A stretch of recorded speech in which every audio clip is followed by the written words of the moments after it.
pomeriggio 110.000 le persone giunte a Venezia per il Carnevale, un sabato da tutto esaurito, forze dell'ordine schierate per garantire la sicurezza.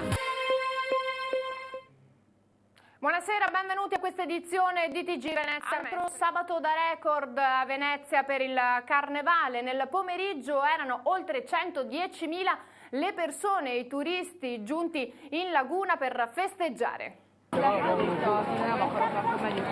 Mai come Carnevale la Serenissima si trasforma in un luogo di incontro universale. Le lingue da tutto il mondo, le maschere che danno quell'aria di non luogo alla città lagunare e i profumi fra le calli. Ai piedi di Rialto lo Scatto, come sfondo un fiume di gente, maschere e turisti riempiono ogni calle, ogni campo o campiello.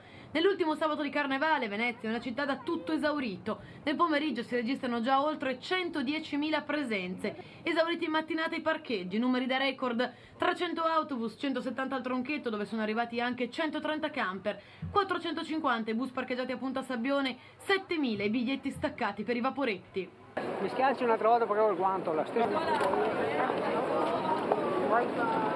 È un sabato di gente e VIP. Stasera alla Fenice ci sarà la First Lady russa, insieme a Claudia Cardinale, Marta Marzotto, Skin, Pierre Cardin. Dall'altra parte del Canal Grande il ballo del Doge di Palazzo Pisani Moretti. E domenica altri eventi, fra cui la 13ª edizione della Regata delle Donne su Caorline.